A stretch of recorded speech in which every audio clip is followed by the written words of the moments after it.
యూదా పత్రిక 1వ అధ్యాయము 3వ వాక్యం చదువునాను.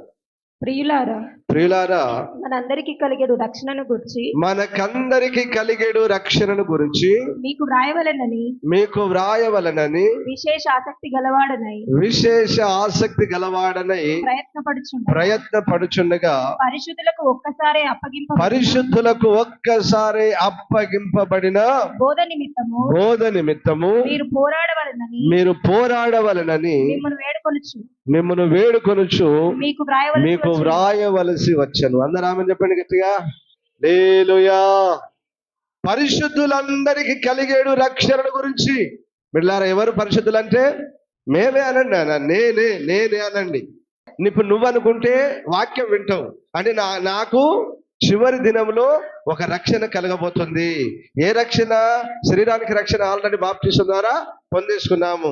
ఇప్పుడు నా ఆత్మకు రక్షణ కలగబోతుంది. నా ఆత్మకు రక్షణ కలగబోతుంది కనుక ఆ రక్షణ నేను పొందాలి. నా ఆత్మకు నేను రక్షణ పొందాలి. పరలోక రాజ్యంలో ప్రభుత్వ పాటు యుగాలు నేను ఉండాలి అని నువ్వు అనుకుంటే నువ్వు ఈ వాక్యం వింటావు. నానా పక్కోళ్ళకి అనుకోవద్దు బిడ్డ. వాక్యం నాకే అనుకోవాలి. ఎవరికి అనుకోవాలి నానా? నాకే అనుకోవాలి బిడ్డ. అప్పుడు అనుకున్నప్పుడు అది విని దాన్ని గ్రహించి దాని ప్రకారంగా మీరు బ్రతికితే నేను చెప్తున్నాను, ఖచ్చితంగా మీరు రక్షింపబడతారు, పరలోక రాజ్యంలో చేర్చబడతారు. చెప్పండి గట్టిగా ఆమేనని. ఆమేన్. హల్లెలూయా. వాక్యానుసారమైన బ్రతుకునిచ్చి పరలోక రాజ్యంలో నా ప్రభు మనలందరినీ చేర్చును గాక. ఆమేన్. హల్లెలూయా. పరిశుద్ధులందరికీ కలిగే రక్షణ గురించి వ్రాయవలనని విశేష ఆపేక్ష గలవాడనై ప్రయత్నపడుచుండగా పరిశుద్ధులకు ఒక్కసారి అప్పగింపబడిన బోధ నిమిత్తము మీరు పోరాడాలి. మనం ఏం చేయాలన్నా? పోరాడాలి. లోకంతో పోరాడాలి, పాపంతో పోరాడాలి, అపవాదితో పోరాడాలి, దురాత్మలతో పోరాడాలి, శరీరంతో పోరాడాలి. క్రైస్తవులమైన మనకు ఒక పోరాటం ఉన్నదని ఎరిగి ఈ పరుగు పందెంలో, ఈ పోరాటంలో ఒక్కొక్క రోజు, ఒక్కొక్క దినం, ఒక్కొక్క దానితో పోరాడుతూ గెలుస్తూ విశ్వాసంలో ముందుకెళ్ళదుము గాక. ఆమేన్. హల్లెలూయా. హల్లెలూయా. ఏంటి పరిశుద్ధులకు అప్పగింపబడిన బోధ? అపోస్తలుల బోధ. అపోస్తలుల బోధ. ఏంటి ఆ బోధ అనంటే అపోస్తల కార్యాలు 2వ అధ్యాయం 38 నుంచి మనం చదువుకుంటూ వస్తున్నాం. 38 నుంచి చదువుకుంటూ వస్తున్నాం. చదువునానా? పేతురు, మీరు మారు మనసు పొంది పాప క్షమాపణ నిమిత్తము ప్రతివాడు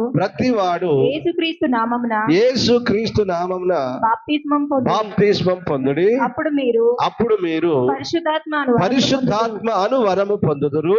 ఈ వాగ్దానము మీకును మీ పిల్లలకును దూరస్తులందరికీ అనగా ప్రభువైన మన దేవుడు తన యొద్దకు పిలిచిన వారందరికీ చెందునని వారితో చెప్పెను. ఇంకను అనేక విధములైన మాటలతో సాక్ష్యమిచ్చి మీరు మూర్ఖులకు ఈ తరము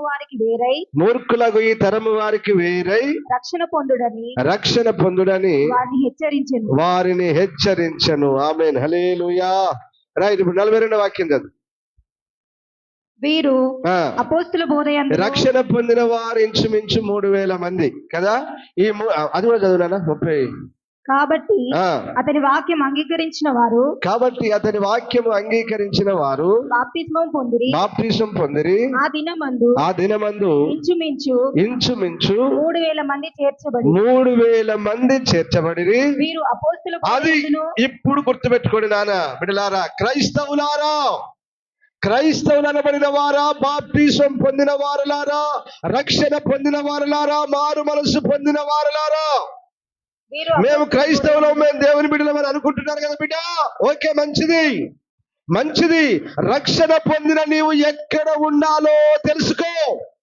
రక్షణ పొందిన నీవు ఎక్కడ ఉండాలో తెలుసుకో. వీరు ఇప్పుడు చదువు. అపోస్తల బోధయందు మీరు ఎక్కడ ఉండాలి? వీరు అపోస్తల బోధయందును, అపోస్తల సహవాసమందును, అపోస్తల రొట్టె విరుచుటయందును, అపోస్తల ప్రార్థన చేయుటయందును ఎడతెగక ఉండి. అందరూ ఆమెను పని గట్టిగా. హల్లెలూయా. మా తండ్రి గారు వాడిన మాట, మా తండ్రి గారు అపోస్తలు డేవిడ్ రాజయ్య గారు వాడిన మాట, వీరు అపోస్తలుల బోధ యందును, వీరు అపోస్తలుల సహవాసమందును, వీరు అపోస్తలులతో రొట్టె విరుచుట యందును, వీరు అపోస్తలులతో కలిసి ప్రార్థన చేయుట యందును ఎడతెగక ఉండిరి. ఎవరితో నానా? ఎవరితో? ఎక్కడున్నారు బిడ్డ అందరం? మారు మనసు పొందిన వారు ఎక్కడుండాలి? బాప్తిసం పొందిన వారు ఎక్కడుండాలి? రక్షణ పొందిన వారు ఎక్కడుండాలి నానా? అపోస్తలుల బోధలో. మరి అపోస్తలు అంటే ఎవరు నానా? ఇది తెలవాలి కదా, క్రైస్తవులందరికీ తెలవాలి సార్. అపోస్తలుడు అంటే ఎవరో తెలవాలి. ఇది అపోస్తలత్వం గురించి చెప్పనీకి కొన్ని వారాలు పడతాయి. మా తండ్రులు మాకు నేర్పించారు. కొన్ని వారాలు, కొన్ని నెలలు పడతాయి. ఎవరు పడితే వారు అపోస్తలు కాదండి. సేవ చేస్తున్నారండి గొప్పవారే. నేను వారినేమి తక్కువ చేయట్లేదు. సువార్థికులు ఉన్నారు, కాపర్లు ఉన్నారు, అమ్మ సువార్థికులు ఉన్నారు, కాపర్లు ఉన్నారు, సేవకులు ఉన్నారు, అపోస్తలు ఉన్నారు, ఉపదేశకులు ఉన్నారు, బోధకులు ఉన్నారు, అందరు ఉన్నారు లోకంలో.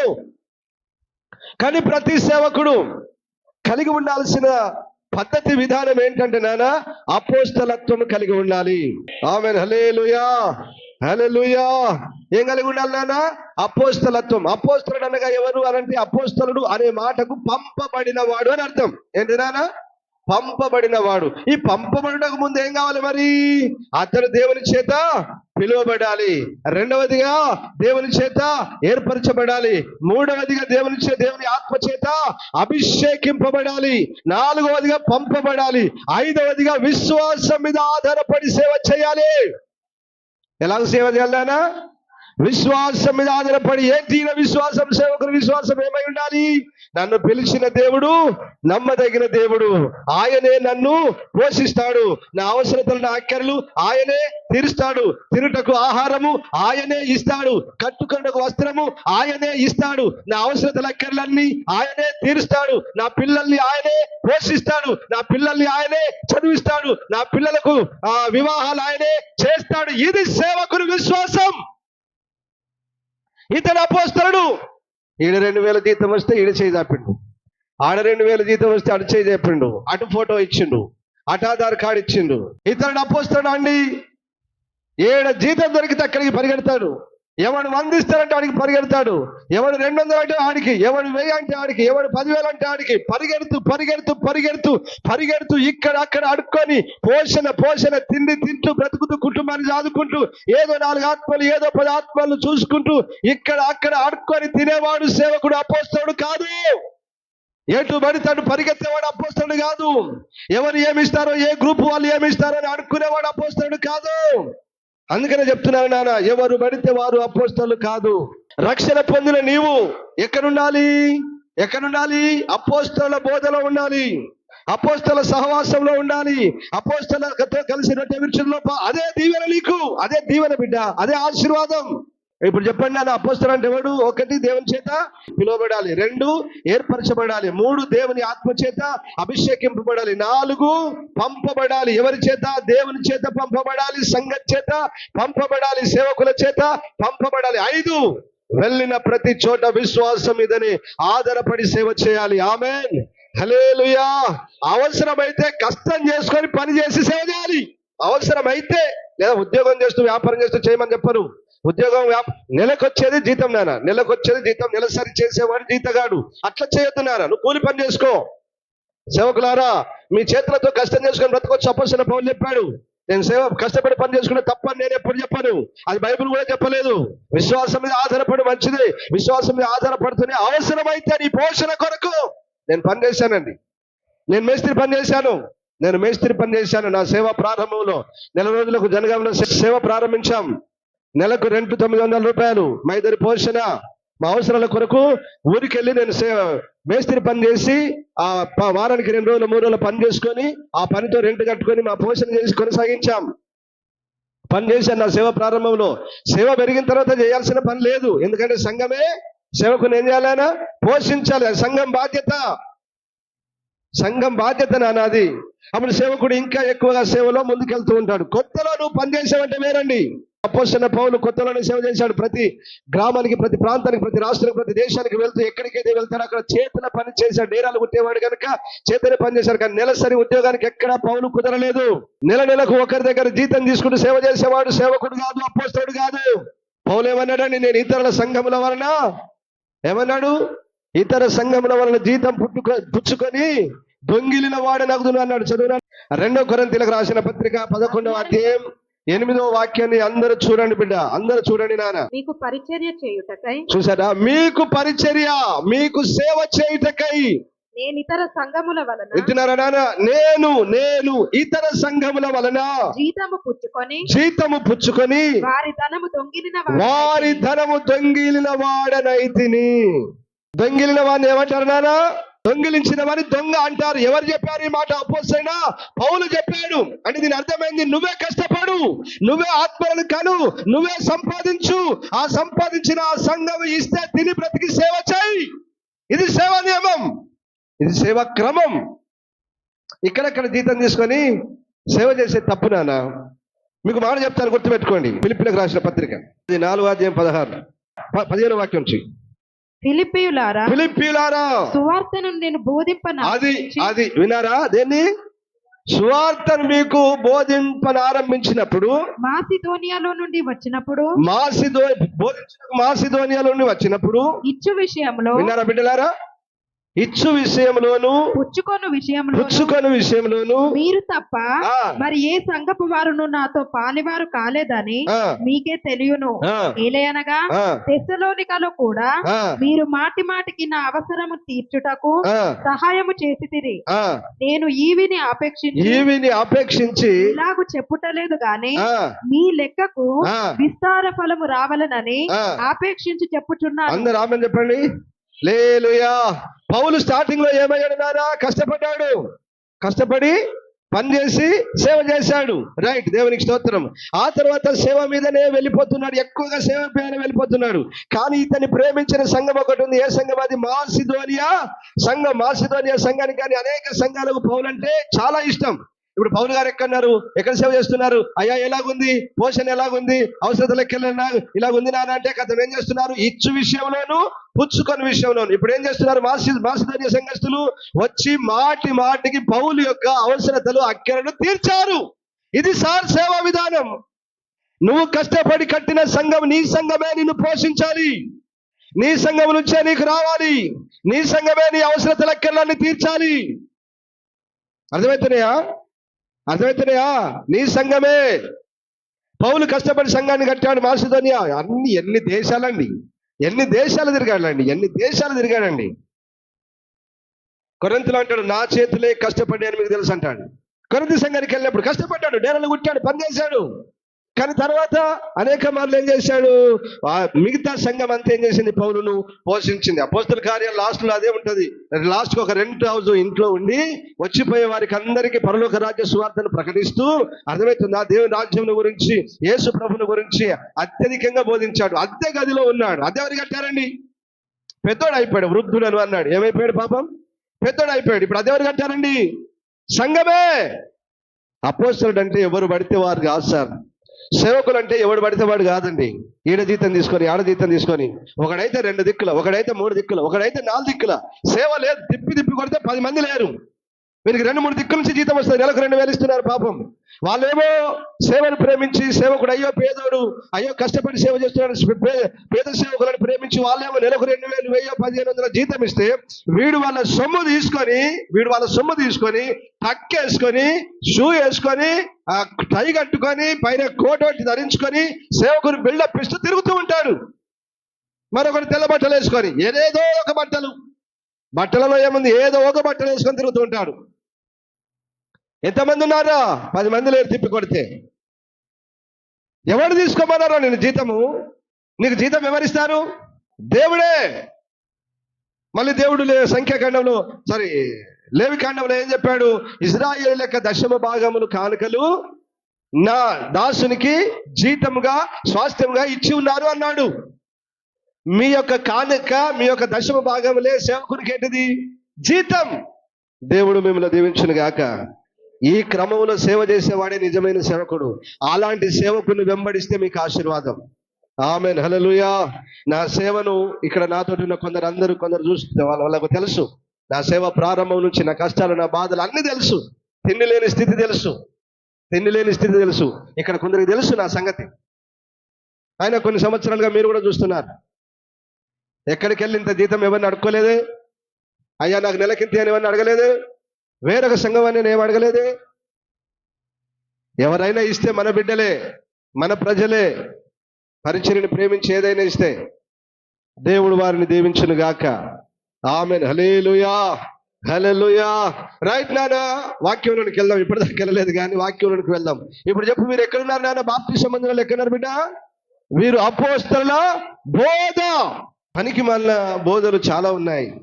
అబద్ధ బోధకులు ఉన్నారు లోకంలో, దొంగ బోధకులు ఉన్నారు, కల్పన కథలు చెప్పే బోధకులు ఉన్నారు, ఏదో భిన్నాభిప్రాయములను రహస్యంగా బోధించే బోధకులు ఉన్నారు, భిన్నాభిప్రాయములను రహస్యంగా బోధించే బోధకులు ఉన్నారు. బిడ్డ జాగ్రత్త. మీరు జ్ఞానం కలిగి, మెలకువ కలిగి, వివేకం కలిగి బ్రతకాలని ప్రభు పేరిట మిమ్మల్ని కోరుకుంటున్నాను. ఎందుకంటే క్రైస్తవులారా, ఎవరి వలలో పడితే వారిలో చిక్కుకోకండి నాన్న. నువ్వు వెంబడిస్తున్న సేవకుడు సరైనోడో కాడో ఖచ్చితంగా నువ్వు తెలుసుకోవాలి, తెలుసుకొని వెంబడించాలి. ఈ 5 క్వాలిటీస్ మినిమం క్వాలిటీస్, ఈ 5-6 క్వాలిటీస్ మినిమం క్వాలిటీస్ కలిగి ఉండాలి.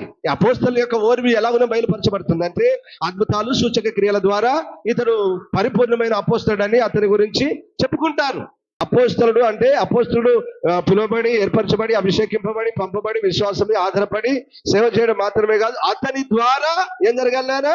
రోగులు బాగవ్వాలి, వ్యాధిగ్రస్తులు బాగవ్వాలి. కొన్ని సందర్భాలు కొన్ని కావు, కొన్ని అవుతా ఉంటాయి. కొన్నైనా కావాలి కదా. పరిశుద్ధాత్మ కృపావరముల చేత నింపబడి కొన్నైనా జరగాలి. యేసునామములో దయ్యాలు పారిపోవాలి, సైతాన్ శక్తులు పారిపోవాలి. ఇది కొరింథీయులు అంటాడు, అపోస్తలుల యొక్క ఓర్మి పూర్ణముగా వీటి ద్వారా కనబడుతుంది అంటాడు. దేవునికి స్తోత్రం. హల్లెలూయా, హల్లెలూయా. రైట్, మంచిది. ఎప్పుడైనా దాని గురించి సమయం వచ్చినప్పుడు మనం చెప్పుకుందాం. రైట్, ఇప్పుడు అపోస్తలుల బోధలో మనం ఉండాలి. అపోస్తలులు ఏం బోధించారు? వీరందరికంటే ప్రధాన అపోస్తలుడు మన ప్రభు అయిన యేసుక్రీస్తు. మన ప్రధాన అపోస్తలుడు ఎవరినానా? యేసుక్రీస్తు. యేసుక్రీస్తు ఏం బోధించాడు? 1-2 మాటలు, అవి కొన్ని ఇవి కొన్ని మాటలు చెప్పుకుంటూ నేను ముగిస్తాను. రైట్, మత్తయి సువార్త 4వ అధ్యాయం 23వ వాక్యం వినారా? యేసు వారి సమాజ మందిరములలో బోధించుచు. అపోస్తలుల బోధ గురించి వింటున్నాం. బోధ ఏంటిదా ఈరోజు? అపోస్తలుల బోధ. ఈ అపోస్తలుల బోధలో మన ప్రధాన అపోస్తలుడు ప్రభు అయిన యేసుక్రీస్తు. ఆయన ఏం బోధించాడు? ఆయన దగ్గర నుంచి వెళ్దాం. కొత్త నిబంధన ప్రాముఖ్యం కదా మనకు, ఆయన కదా.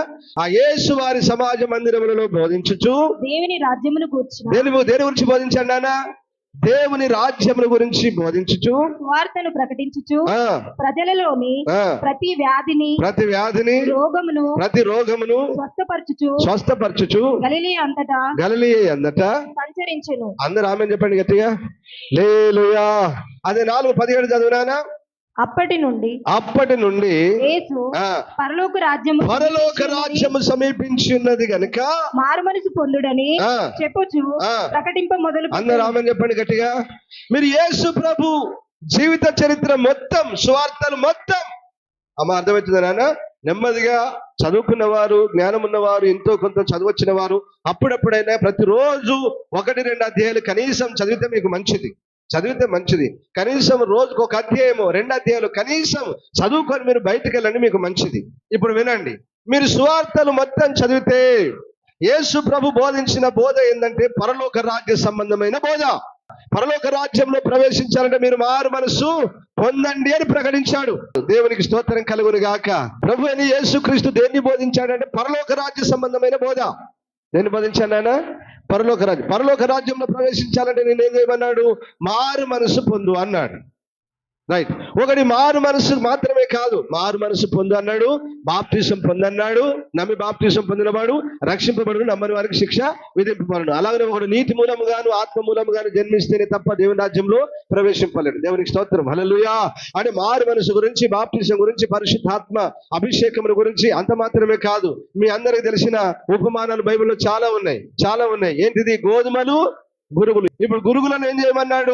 ఉండని అన్నాడా లేదా? గోధుమలతో పాటు శిష్యులు ఏమన్నారు? అయ్యా ఈ గురుగులను కోసేద్దామంటే వద్దు నాన్న, గోధుమలతో పాటు గురుగులు ఎదగని, లేకపోతే గోధుమలు కూడా కోసేస్తావు కాబట్టి ఈ పంట అయిన తర్వాత నేను గోధుమలను, గురుగులను ఏం చేస్తాడు? వేరు చేస్తానన్నాడు. అంటే వేరుబాటు జీవితం. అలాగనే వల గురించి తెలుసు మీ అందరికి కదా. వల సముద్రంలో, పరలోక రాజ్యం ఎలాగున్నదట? సముద్రంలో వేయబడిన ఒక వల వలె. పరలోక రాజ్యం ఎలాగున్నది? గోధుమలు గురుగులను పోలి ఉన్నది. అంటే గురుగులను వేరు చేశాడు, అగ్నిలో వేశాడు. ఇప్పుడు చేపలు ఏం చేశాడు? వల వేశాడు. మంచి చేపలు బట్టి ఎక్కడేసుకున్నాడు? బుట్లు వేసుకుని చెడ్డ వాటిని పడేశాడు. అంటే అర్థమైంది నాన్న, ఆయన మంచి వాటినే పరలోక రాజ్యం తీసుకెళ్తాడని ఆయన సువార్తల్లో ఉపమాన రీతిగా అనేక విషయాలు బోధించాడు. ఇప్పుడు ఒక మాట మీరు గ్రహించండి. ఈ మత్తయి, మార్కు, లూకా, యోహాను సువార్తల్లో యేసు ప్రభు కార్యాలు, యేసు ప్రభు బోధ అంతా దేని గురించి బోధించాడు? పరలోక రాజ్యం గురించి బోధించాడు. మీరు ఇంకా గమనిస్తే, ఇంకొంచెం లోతుకెళ్తే ఎవరు పరలోక రాజ్యంలో ప్రవేశిస్తారో వారి గురించి బోధించాడు. అందుకని నేను అంటున్నాను, అవి ఉపమాన భావంగానే ఉంటాయి, మీకు చదివితే ఈజీగా అర్థమవుతాయి. రైట్. యేసయ్య బోధించిన బోధ పరలోక రాజ్య సంబంధమైన బోధ. ఆయన బోధలో ఎవరు పరలోకం వెళ్తారనే కాన్సెప్ట్ మీదనే యేసయ్య బోధించాడు. అలాగనే యేసు ప్రభు ఆయన ఎందుకు వచ్చాడో తన గురించి తాను బోధించుకున్నాడు. తాను ఎందుకు ఈ లోకానికి వచ్చాడో తన గురించి తాను బోధించుకున్నాడు. అంత మాత్రమే కాదు, తన మరణమును గురించి బోధించాడు, పునరుత్థానమును గురించి బోధించాడు. దేవునికి స్తోత్రం, హల్లెలూయా. శిష్యులుగా చెప్పాడు, ఇదిగో మనుష్య కుమారుడు అన్యుల చేతికి అప్పగింపబడబోతున్నాడు, వారు కొట్టి ఆయనని శిక్షించి సిలువేసి చంపేస్తారు, మూడవ దినమున మనుష్య కుమారుడు తిరిగి లేస్తాడు అని చెప్పాడు. యేసు ప్రభు దేన్ని బోధించాడు నాన్న? తన గురించి తాను చెప్పుకున్నాడు, ఆయన మరణమును గురించి చెప్పుకున్నాడు, ఆయన పునరుత్థానమును గురించి కూడా చెప్పాడు. మొట్టమొదటిగా పరలోక రాజ్యమును గురించి చెప్పాడు. ఎలాంటి వారైతే పరలోక రాజ్యంలో ప్రవేశిస్తారో అనే విషయాలు చాలా బోధించాడు. రెండవదిగా ఆయన అంటాడు, నేను సత్యమును గురించి సాక్ష్యం ఇచ్చుటకు ఈ లోకానికి వచ్చి తిని అన్నాడు. ఏంటి సత్యం అంటే ఏంటి నాన్న? దేవుని వాక్యమే సత్యం. ఈ సత్యంలో ప్రజలు ఏమన్నాడు? యోహాను సువార్త 17వ అధ్యాయం నాన్న 17-15 నుంచి, నీవు లోకంలో ఎవరిని తీసుకొని పొమ్మని నేను ప్రార్థించలేదు గాని దుష్టుని నుండి వారిని కాపాడుమని ప్రార్థించుచున్నాను. నేను లోక సంబంధిని కానట్టు వారును లోక సంబంధులు కారు. సత్యమందు వారిని ప్రతిష్ఠ చేయము. నీ వాక్యమే సత్యము. నీవు నన్ను లోకమునకు పంపిన ప్రకారము నేనును వారిని లోకమునకు పంపితిని. వారును సత్యమందు ప్రతిష్ఠ చేయబడినట్లు వారి కొరకై నన్ను ప్రతిష్ఠ చేసుకుని. అందరూ ఆమేన్ చెప్పండి గట్టిగా. హల్లెలూయా. ఏమన్నా? సత్యమందు వారిని ప్రతిష్ఠ చేయము, నీ వాక్యమే సత్యం. నీవు నన్ను లోకమునకు పంపిన ప్రకారం నేను వారిని లోకమునకు పంపితిని. దేవునికి స్తోత్రం. ఇప్పుడు సత్యంలో శిష్యులందరూ, అమ్మ నన్ను చూడండి, సత్యములో శిష్యులందరూ, సత్యములో విశ్వాసులందరూ ఏం కావాలి బిడ్డ? ప్రతిష్ఠ చేయబడాలి. ప్రతిష్ఠ చేయబడడం అంటే అర్థమైంది నాన్న? దేవునికి అప్పగింపబడడం. దీన్ని ఏం చేశాం? పులిపిట్టును దేవునికి ప్రతిష్ఠించాం కదా. దీన్ని ఏం చేశాం? దీని మీద భోజనం పెట్టి తినొద్దు. ఈ సౌండ్ సిస్టాన్ని, మైక్రో, దీన్ని దేని కొరకు ప్రతిష్ఠించాము? దేవుని వాక్యం కొరకు, దేవుని పాటలు, దేవుని సేవించుట, ఆరాధించట, దేవుని క్రమాల కొరకే మనం దీన్ని ప్రతిష్ఠించాం. పెళ్లిళ్ళ కడబెట్టి డీజే పాటలు వేయొచ్చునా నాన్న? ఏ రాదు. అలాగునే మనం ఎవరికి ప్రతిష్ఠింపబడ్డాం బిడ్డ? మనం ఎవరికి ప్రతిష్ఠింపబడ్డాం? దేవునికి. ఇప్పుడు మన ద్వారా వేరే కార్యాలు జరగద్దు. నీ టోటల్ బాడీ దేవునికి ప్రతిష్ఠించావు. చెప్పు గట్టిగా ఆమేనని. ఆమేన్, హల్లెలూయా.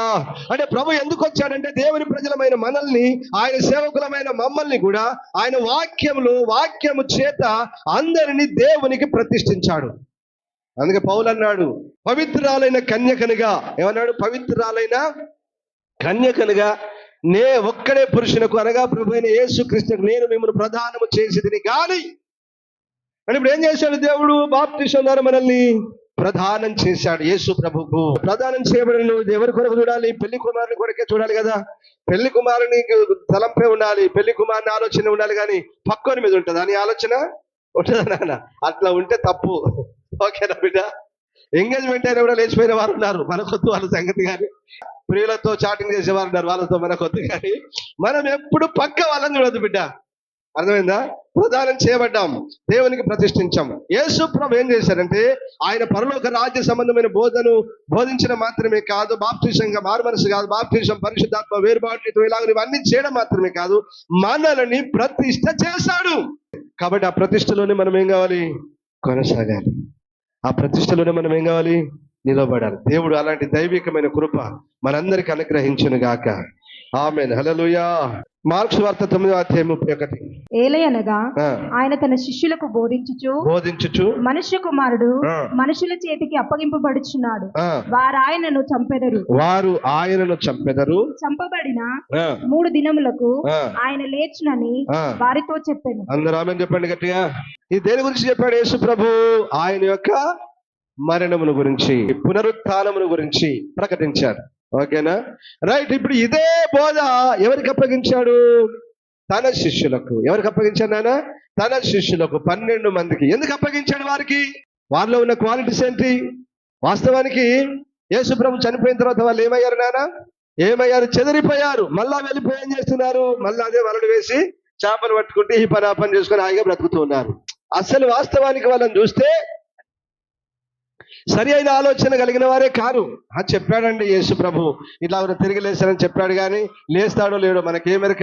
పోదాం పదండి రాని మళ్ళీ వెనక్కి పోయి మళ్ళీ పనులు చేసుకుంటున్నారు వాళ్ళు. దేవునికి స్తోత్రం. హల్లెలూయా, హల్లెలూయా. పేతురు అబద్ధం ఆడాడు. మత్తయి తోమ ఏం చేశాడు? అనుమానము. ఇలా ఉన్న ఒక్కొక్కరి జీవిత చరిత్రను చూస్తే వాళ్ళు సరి అయిన రీతిలో లేరు. అయినా దేవుడు వారే కావాలని, ఆమేన్, చూడండి, దేవుడట వారే కావాలని వారినే ఎంచుకొని వారు ఆయనతో కూడా ఉన్నవారని గ్రహించి గుర్తెరిగి ఇప్పుడు వారు నా కార్యములు తెలియజేయుటకు, పరలోక రాజ్యాన్ని ప్రకటించుటకు వీరు యోగ్యులని ఎంచి. అసలు వాస్తవాన్ని చూస్తే మనం వాళ్ళ జీవితాన్ని చూస్తే అంత కరెక్ట్ ఏమో అనిపేది, కానీ నిజంగా ఇక్కడ మనకు కనిపించేది ఏంటంటే దేవుని కృప కనిపిస్తుంది. ఆమేన్, హల్లెలూయా. దేవుని ప్రేమ, దేవుని గొప్పతనం కనిపిస్తుంది నాన్న. మన దేవుడు ఎవరినానా? పాడైపోయిన జీవితాలను ఒక పాపిని పరిశుద్ధునిగా నీతిమంతునిగా తీర్చే దేవుడు మన దేవుడు. బలహీనులను బలపరిచేవాడు, ఊతనిచ్చేవాడు, ధైర్యపరిచేవాడు, నేనున్నాను భుజం తట్టి ముందుకు నడిపించే దేవుడు. అదే మాట పౌలు అన్నాడు. చదువునాను 1 తెస్సలోనికీయులకు రాసిన పత్రిక 2:4. సువార్తను మాకు అప్పగించుటకు యోగ్యులమని దేవుని వలన ఎంచబడిన వారమై. చూసారా ఎవరు? అపోస్తలులు. ఎవరండి? అపోస్తలులు. యేసు ప్రభుని గురించిన సువార్తను ప్రకటించుటకు మేము యోగ్యులమని దేవుని వలన ఎంచబడిన వారమై మనుషులను సంతోషపెట్టు మనుషులను సంతోషపెట్టు వారము కాక మన హృదయములను పరీక్షించు దేవునినే సంతోషపెట్టు వారమై బోధించుచున్నాము. కింద కూడా చదివి. మీరెరిగి ఉన్నట్టు మేము ఇచ్చకపు మాటలైనను. చూసారా? ఇచ్చకపు మాటలు, పనికి మాలిన మాటలు, పోకిరి మాటలు, నవ్వించి కవ్వించే మాటలు, పొగడే మాటలు, ధనాపేక్షను కప్పిపెట్టు వేషమునైనను ఎన్నడను వినియోగింపలేదు. ఆమేన్, హల్లెలూయా, హల్లెలూయా. ఏమంటున్నారు? మేము యోగ్యులమని ఎంచి. ఎవరు నాన్న? అపోస్తలులు. 12 మంది అపోస్తలులు. పౌలు కూడా ఇదే లైన్ లో చేర్చబడ్డాడు. తిమోతి తర్వాత మిగతా వారి తర్వాత వచ్చిన శిష్యులందరూ కూడా ఇదే క్రమంలో చేర్చబడ్డాడు.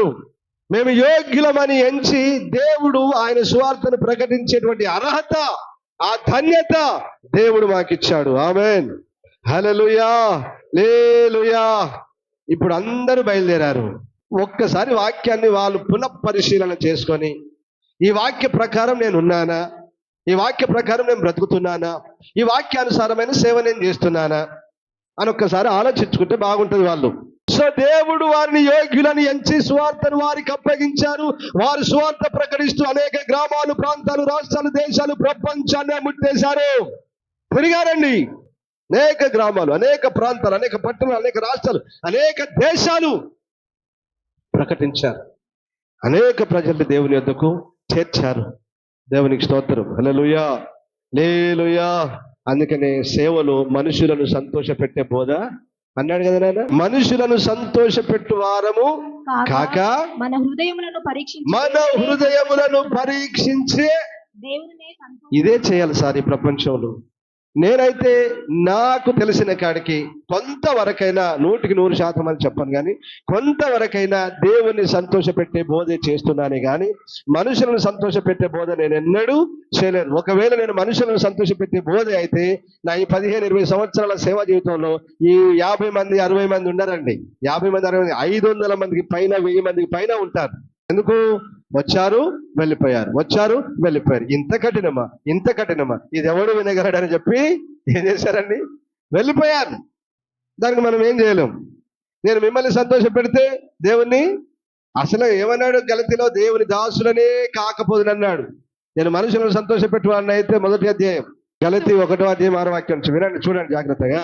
క్రీస్తు కృపను బట్టి మిమ్మును పిలిచిన వారిని విడిచి భిన్నమైన సువార్త తట్టుకు, అది కాదు వింటున్నారా? భిన్నమైన సువార్త తట్టుకు మీరింత త్వరగా తిరిగిపోవుట చూడగా నాకు ఆశ్చర్యమగుచున్నది.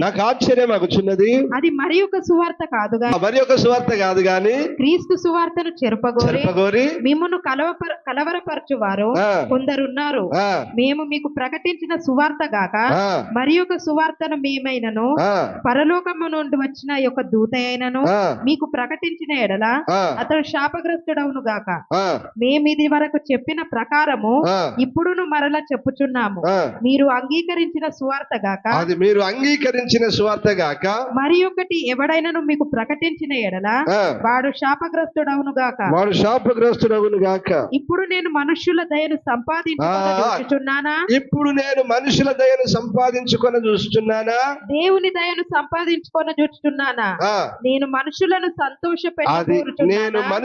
సంతోషపెట్టగోరుచున్నానా? నేను ఇప్పటికి మనుషులను సంతోషపెట్టువాడనైతే క్రీస్తు దాసుడను కాకపోయేదాను. ఇప్పుడు మీరు చెప్పండి ఈ మాటను బట్టి అర్థం.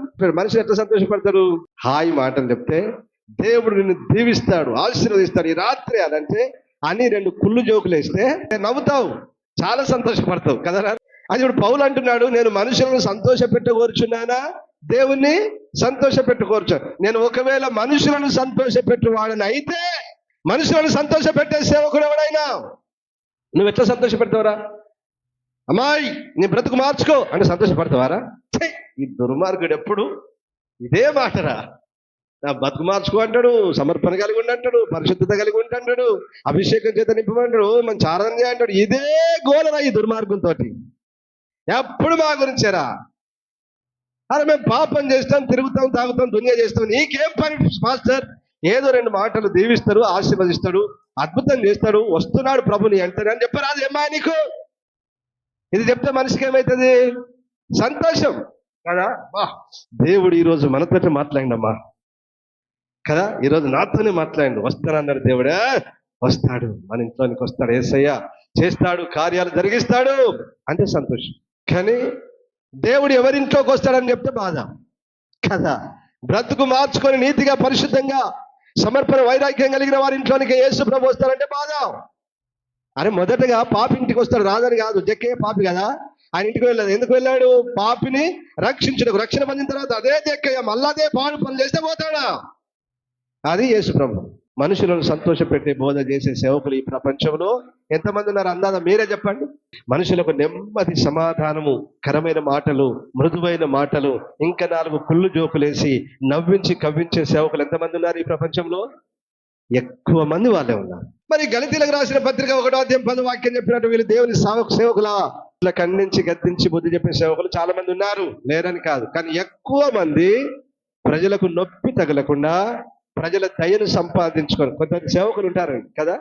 అమ్మ చెప్పండి, కొందరు సేవకులు ప్రజల దయను, నాకు తెలిసిన చాలా మంది సేవకులు విశ్వాసుల దయను సంపాదించుకునే వారు ఉన్నారు. కానీ నా దగ్గరికే విశ్వాసులు ఎవరు రారు. అయ్యగారని ప్రేమతో మాట్లాడి కూడా రారు, ఎవరో కొందరు ఒక్కరిద్దరు. అర్థమవుతుందా?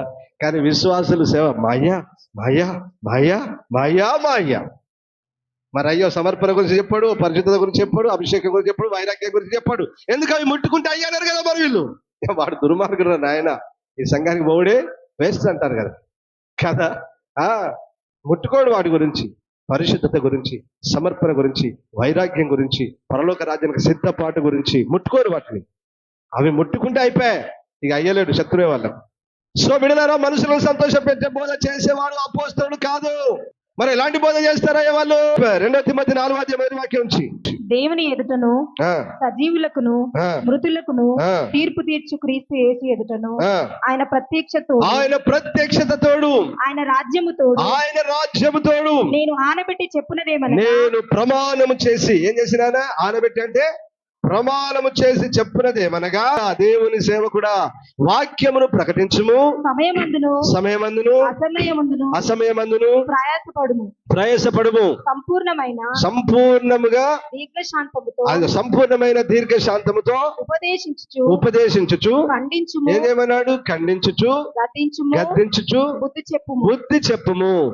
ఎందుకంటే జనులు హితబోధను సహింపక, అది హితబోధ అంటే అర్థమైంది నాన్న, ఆరోగ్యకరమైన బోధ, మంచి బోధ, పరలోక రాజ్యానికి సిద్ధపరిచే బోధ. ఎందుకనగా జనులు హితబోధను సహింపక అస్సలే సహించట్లేదు.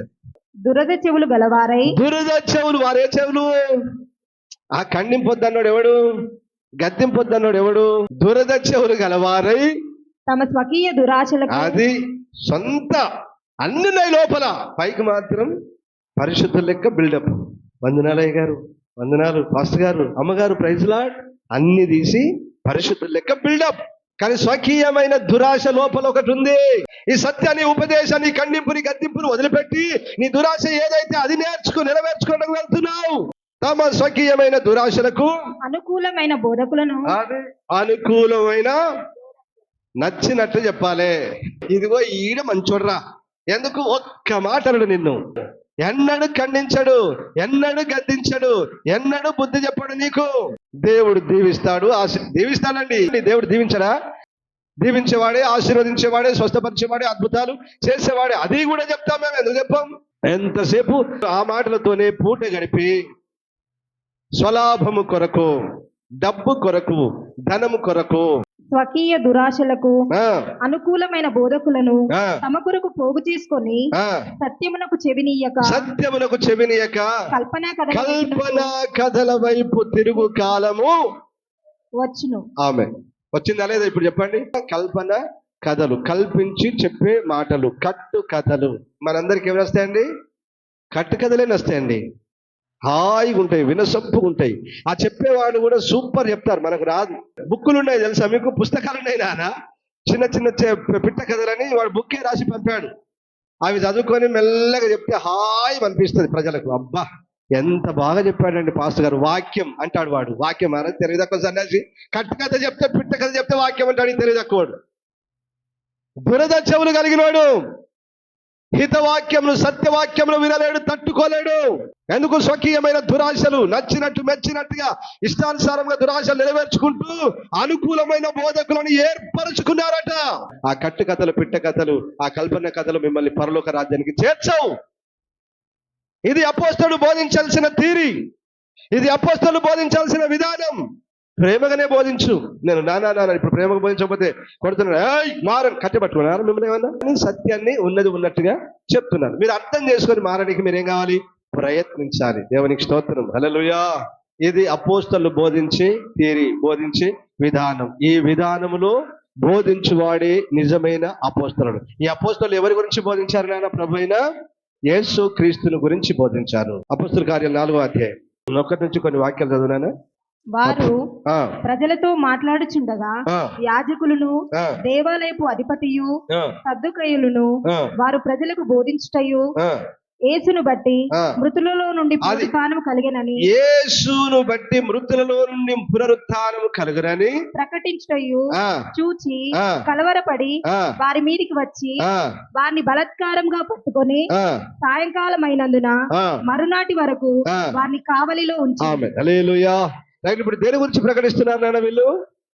ప్రభు అయిన యేసు క్రీస్తు యొక్క పునరుత్థానం గురించి, జనన మరణ పునరుత్థానం గురించి చెప్తున్నాడు. పునరుత్థానం మనకున్నది, మనమందరం పునరుత్థానంలో పాలు పొందాలి. ప్రభు అయిన యేసు క్రీస్తు ఎలాగైతే చనిపోయి 3వ దినాన్ని తిరిగి లేచాడు, ఆయన మందు విశ్వాసం ఉంచు ప్రతి ఒక్కరు పునరుత్థానంలో పాలు పొందాలి. ఆయన 2వసారిగా రాబోతున్నాడు. ఆయన రాకడలో మనం అందరం మార్పు చెందుతాం, పునరుత్థానం చెందుతాం, పరలోకానికి వెళ్తామని బోధిస్తున్నారు. పునరుత్థానం గురించి ఎంతమంది సేవకులు బోధిస్తున్నారు? మొదటి పునరుత్థానంలో పాల్గొలవారు ధన్యులు. మృతుల పునరుత్థానం గురించి మనం బోధించాలా వద్ద? సేవకుడు ఏది? భూ సంబంధమైన బోధే, చాలా వరకు భూ సంబంధమైన బోధే చేస్తున్నారు. ఇది చేయాలి, అది చేయాలండి, అది ప్రాముఖ్యమైనది. మృతుల పునరుత్థానమే ప్రాముఖ్యమైనది, నిత్యమైన తీర్పు ప్రాముఖ్యమైనది. భూ సంబంధమైన బోధ సమస్తం లోకంలో అన్యులు బ్రతుకుతున్నారు, అర్థమవుతున్న లోకస్తులు బ్రతుకుతున్నారు. ఇంకొక మాట నన్ను అడిగితే అడుక్కొని తినేవాడు కూడా బ్రతుకుతున్నాడు. పోషింపబడుతున్నాడా లేదా చెప్పండి? మరి ఎందుకు సార్ దీని కొరకు కదా, ఈ బ్రతుకు తెరువు కొరకు కాదు కదా మనం బ్రతికేది. ఇది భూలోకంలో ఒకరోజు విడివాల్సిందే కదా నాయన. నీ డబ్బు, నీ ఇల్లు, నీ బిల్డింగ్, నీ కార్లు, నీ షికార్లు అన్ని ఈ భూలోకంలో ఒకరోజు విడివాల్సిందే కదా. నీకు ఏది కావాలి?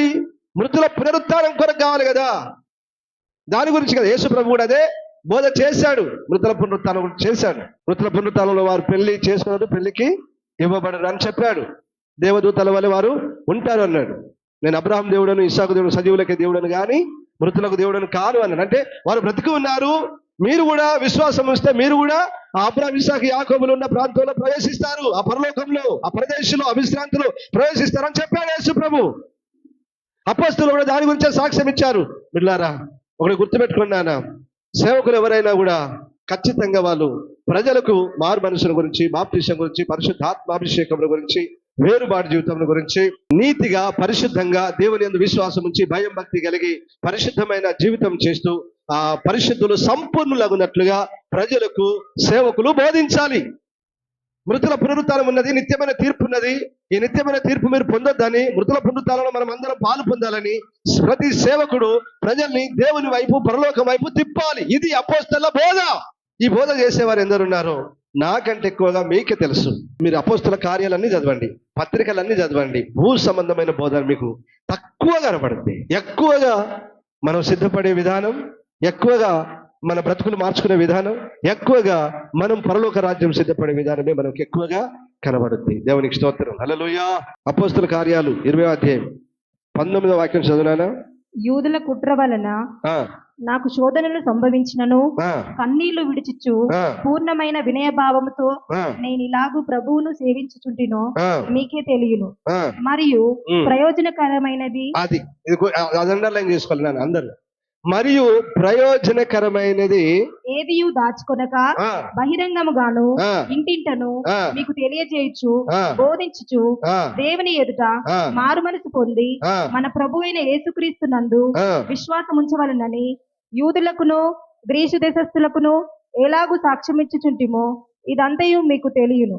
అక్కడ ఏమన్నాడు? ప్రయోజనకరమైనది ఏదియు దాచుకొనక. అది ప్రయోజనకరమైనది ఏంటిదిరా మీకు? దేవుని వాక్యమే కదా. దేవుని వాక్యంలో ఉన్న సత్యాలు, ఉపదేశాలే కదా. మనము పరలోక రాజ్యానికి సిద్ధపడే బోధే కదా నాయన ప్రయోజనకరం. 27వ వాక్యం చదువు. అలాగనే 27వ వాక్యం చదువు. దేవుని సంకల్పం అంతయు, దేవుని సంకల్పం అంతయు మీకు తెలుపబడకుండా నేనేమీ దాచుకునలేదు. అందరూ ఆమేన్ చెప్పండి గట్టిగా. హల్లెలూయా. మీకు ప్రయోజనకరమైంది బోధించాలి. దేవుని సంకల్పాన్ని అంతా బోధించాలి. ఏంటి బిడ్డ దేవుని సంకల్పం ఏంటిది? మానవుని మీద ప్రతి ఒక్కడు మారు మనసు పొంది, రక్షణ పొంది, అభిషేకం పొంది పరలోక రాజ్యంలో చేర్చబడుటే దేవుని సంకల్పం. భూలోకంలోనే ఉండు, దీవించబడు, ఆస్తులు సంపాదించుకో, విలువను, కార్లు, షికార్లు, ఇదా దేవుని మీద దేవుని సంకల్పం మానవుని మీద? అరే నా పిల్లలు దీవెనకరంగా ఉండాలన్నది మంచిదే, ఆయన కోరుకున్నదే. కానీ దానికంటే ప్రాముఖ్యమైంది ఈ పాపలోకములో నుంచి. అపోస్తలుడైన పౌలు ఏమన్నాడండి? ఈ పాపలోకములో నుంచి వెడలిపోయి ఆయనతో ఉండాలని కోరుకుంటున్నాను. అది పౌలు కోరుకున్నాడు నాన్న. మానవుని మీద దేవునికి ఉన్న సంకల్పం ఏంటంటే నువ్వు సమస్తమును విడిచిపెట్టి దేవుని సన్నిధిలో ఉండాలి అన్నది దేవుని సంకల్పం. హల్లెలూయా. దీన్ని ఏం చేయొద్దన్న సేవకులు? మరి మీరు చెప్పండి, ఎంతమంది దాచుకోకుండా చెప్తున్నారు, ఎంతమంది దాస్తున్నారు? ఆభరణముల గురించి, అలంకరణ గురించి చెప్తే ప్రజలు సంఘానికి రారని దాచేస్తున్నారు దాన్ని. అన్న దాని జోలికి పోకన్నా నీకెందుకు? అది దాని జోలికి పోకన్నా నీకెందుకు? వాళ్ళే మారుతారు, లేకపోతే పోతారు నరకం. నీకెందుకన్నా? పరిశుద్ధత గురించి పోకన్నా, సమర్పణ గురించి పోకన్నా మనకెందుకన్నా? వాళ్ళు మారుతారు. చెప్పకపోతే ఎట్లా మారుతారు? ఇంత చెప్పితేనే వాడు మారతలేడు, చెప్పకపోతే ఎట్లా మారుతారు? బిడ్డలారా, అనవసరంగా నరకానికి వెళ్ళిపోతారు వాళ్ళు. ఇతను మాత్రం హాయిగా, ప్రజలు ఫుల్గా సంఘం అంతా నిండిపోతున్నారు. మంచి కార్లు కొనుక్కుంటున్నారు, మంచి బట్టలు. ఎవరిచ్చే సొమ్ము? ప్రజలు ఇచ్చే సొమ్ము. కానీ వీడు తిని ఎంజాయ్ చేసి హాయిగుండి మారు మనసు అభిషేకం పొంది, సమర్పణ పొంది, మంచిగా ప్రార్థన పరునిగా ఉండి ఏదో దేవుడిచ్చిన వాక్యాన్ని ప్రజలకు బోధించి ఇప్పుడు ఇతను ఏమవుతున్నాడట? బ్రతుకుతున్నాడు. కానీ నువ్వు మాత్రం లాస్ట్ నరకానికి వెళ్ళిపోతావు బిడ్డ. దేవునికి స్తోత్రం. హల్లెలూయా. హల్లెలూయా. దేవునికి మహిమ కలుగును గాక. ఇప్పుడు దేని గురించి బోధించాలి? కొలస్సీ 1:28. ప్రతి మనిషిని క్రీస్తునందు సంపూర్ణినిగా చేసి. ఎవరంటున్నారు ఈ మాట? అపోస్తలుడైన పౌలు కొలసీలకు రాసిన పత్రిక. పౌలు చెప్తున్నాను నాన్న, ప్రతి మనిషిని క్రీస్తునందు సంపూర్ణిగా చేసి ఆయన ఎదుట నిలవబెట్టవలనని సమస్త విధములైన జ్ఞానముతో ప్రతి మనుషునికి బుద్ధి చెప్పుచు. ఏం చెప్తున్నాడట?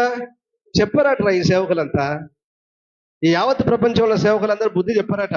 మనకి ఎందుకన్నా, దేవుడు దీవిస్తాడు, ఆశీర్వదిస్తాడు, స్వస్థపరుస్తాడు, ఆరోగ్యం ఇస్తాడు, ఈ రోజు వస్తాడు పో అంటే చాలు. వాళ్ళకు బుద్ధి చెప్పుచు ప్రతి మనుషునికి బోధించుచు ఆయనను ప్రకటించుచున్నాడు. అందరూ ఆమేన్ చెప్పండి. హల్లెలూయా. ఏం చేయాలి బిడ్డ? సేవకుడు ఏం చేయాలి? ప్రతి మనుషుని సంపూర్ణిగా చేయాలి. అంటే పాపిని నీతిమంతునిగా చేయాలి, నీతిమంతుని పరిశుద్ధునిగా చేయాలి, పరిశుద్ధుని సంపూర్ణిగా. అతని మీద ఏ నేరం లేదు, అతడు సంపూర్ణుడు. 2 పేతురు 2వ అధ్యాయం 1 నుంచి. మరియు అబద్ధ ప్రవక్తలు ప్రజలలో ఉండిరి, అటువలనే మీలోను అబద్ధ బోధకులుందురు. అబద్ధ బోధకులు అంటే ఎవరో మీరు వినండి. వీరు తమ్మును కొనిన ప్రభువును కూడా విసర్జించు. యేసు ప్రభును విసర్జించడం అంటే అర్థం ఏంటిది? యేసు ప్రభు ఏమైనాడు? ఇప్పుడు దీన్ని ఏం చేస్తారు? వాడు ఇంట్లో అవసరం ఉన్నాయే, మీకు అర్థమవుతుందా? ఇలా అవసరం ఉన్నాయే, అక్కడికి వచ్చే మాటలే తీసుకుంటాడు. ప్రజలకు మంచి మాటలే, నవ్వించి కవ్వించే మాటలే, నున్నటి మాటలే తీసుకుంటాడు, ఆశీర్వాదకరమైన మాటలే తీసుకుంటాడు. కానీ సత్యవాక్యాన్ని ఏం చేస్తాడు? అది తనను కొనిన యేసు ప్రభువును కూడా విసర్జించుచు తమకు తామే శీఘ్రముగా నాశనమును కలగజేసుకొనుచు నాశనకరమగు భిన్నాభిప్రాయములు రహస్యముగా బోధించుచు మరియు అనేకులు వారి పోకిరి చేష్టలను అనుసరించి నడుతురు. వీరిని బట్టి సత్య మార్గము దూషింపబడును. వారు అధిక లోబులై కల్పనా వాక్యములు చెప్పొచ్చు. అది ఎవరు అబద్ధ బోధకులు, ఎవరు దొంగ బోధకులు? అధిక లోబులు అన్నారు. లోబు అంటే ఎవడు నాన్న? ఎన్నడు ఎవరికి 10 రూపాయలు మీరే మాకు ఇవ్వాలి కానీ మేము మీకు ఇచ్చేది లేదండి. కొందరు మాత్రమే ఇచ్చేటోళ్ళు ఉన్నారు, కొందరు ఉన్నారు లేరని చెప్పారు. మా తండ్రి గారు అయితే మస్తు హెల్ప్ చేసేవారు. కొడుకా వీడు తీసుకొని ఎక్కొచ్చాడు, కొడుకా వాడు తీసుకొని ఎక్కొచ్చు. మా పని అదే, ప్రస్తుతానికి మా పని అదే, అంతేనా? మా తండ్రి గారు అద్భుతం అండి, సూపర్. డేవిడ్ రాజు గారు అంటే ప్రేమగా తిట్టడా, అమ్మో మళ్ళీ ఒక బూతులే రావు, దొంగ నా కొడక అంటాడు, మంచిగా ఇచ్చుకుంటాడు క్లాస్. అధిక లోబులై పిసినారునై కల్పనా వాక్యములు చెప్పు. ఏం చెప్తాడు వీడు ఏం చేస్తాడు? కల్పన వాక్యాల మొత్తం కట్టు కథలే, పిట్ట కథలే, లేనివి చెప్పుడే వీని పని అంతా. కల్పనా వాక్యములను చెప్పుచు మీ వలన లాభము ఇప్పుడు వచ్చింది ముచ్చట. మీ వల్ల ఏం సంపాదించుకుంటాడు? మరి కల్పన వాక్యం, కల్పన కథలు చెప్తాను కదా నువ్వు లాభం ఇచ్చేది, లేకపోతే నువ్వు ఇస్తావా? మరి వారికి పూర్వము నుండి విధింపబడిన తీర్పు ఆలస్యము చేయదు, వారి నాశనము కునికి నిద్రపోదు. అందరూ ఆమె చెప్పండి. ఇప్పుడు చెప్పండి, దొంగ బోధకుల గతేంటి? అబద్ధ బోధకుల గతేంటి? ఏ బోధ చేయాలరా మనం అంతా? అపోస్తలుల బోధ చెప్పాలి. మారు మనసు, బాప్తిసం, పరిశుద్ధాత్మాభిషేకం మూర్ఖులకు ఈ తరము వారికి వేరే రక్షణ పొందు, ఈ సహవాసంలో ఉండు, ప్రార్థనలో ఉండు, ప్రభువులో పాలు పొందు, నీతిగా బ్రతుకు, విశ్వాసం ఉంచు, పరిశుద్ధంగా బ్రతుకు, సంపూర్ణతలోనికి ఎదుగు, దేవుని కొరకు శ్రమను అనుభవించు, భయభక్తి కలిగి జీవించు, తగ్గింపు కలిగి జీవించు, సంపూర్ణతలోనికి ఎదుగు, ప్రభు అయిన యేసు క్రీస్తు రాకడ కొరకు నిరీక్షణ కలిగి ఎదురు చూడు. ఇది బోధ. ఓరి నాయన, ఇవన్నీ పక్కకు పెడితివి, నీకు నచ్చింది చెప్తివి, 2 కట్టకథలు పిట్ట కథలు చెప్తివి, ప్రజలు ఇస్తే హాయిగా ఉంటివి, తిని వాళ్ళ సొమ్మంతా తింటివి, వాళ్ళ నరకాలం పంపబడితివి. వీరి సేవకుడట 1000 మంది వెంబడిస్తారు, మళ్ళా 1,00,000 మంది వెంబడిస్తారు. అందుకనే గొర్రెవని నమ్ముద్దట. ఈ గొర్రెలన్నీ కషాయాలని నమ్ముతున్నాయి. సత్యం చెప్పటాన్ని, మంచి మార్గంలో నడిపించడాన్ని నమ్మాయి సార్, అంతేనే కదా? మంచిని నమ్మయండి. గొర్రెలు కషాయాన్ని కోస్తున్నాడు, వాడు కోసుగా తింటా ఉన్నాడు. వాడైతే దేవుడు మీకు జ్ఞాన వివేకము గల ఆత్మ నా ప్రభు అనుగ్రహించును గాక. ఎవడు పడితే వాడు అపోస్తలుడు కాదు. జీతం తీసుకొని సేవ చేస్తాడు అపోస్తలుడు కాదు. ఇక్కడక్కడ అడుక్కొని సేవ చేస్తాడు అపోస్తలుడు కాదు. కల్పన కథలు, కట్టి కథలు, మృదువైన మాటలు, సొల్లు ముచ్చట్లు చెప్పి మిమ్మల్ని సంతోష పెట్టేవాడు అపోస్తలుడు కాదు. తేలిన ఫలితార్థం ఇదే. ప్రభు అయిన యేసుక్రీస్తుని గురించి, ఆయన నీతిని, ఆయన పరిశుద్ధతను, మారు మనసుల సమర్పణ, వైరాగ్య, పరిశుద్ధ జీవితాన్ని సంపూర్ణతను బోధించి ఆయన ఎదుట నిలబెట్టగలిగిన వాడే నిజమైన సేవకుడు. ఆ బోధలో మనమందరం నిలబడి ఆయన రాకడలో ఎత్తబడదుము గాక. దేవుడు ఈ మాటలు మనందరి వినికిడిలో దీవించి ఆశీర్వదించి ఫలింపజేయును గాక. ఆమేన్. మోకరించండి, ప్రార్థన చేసుకుందాం.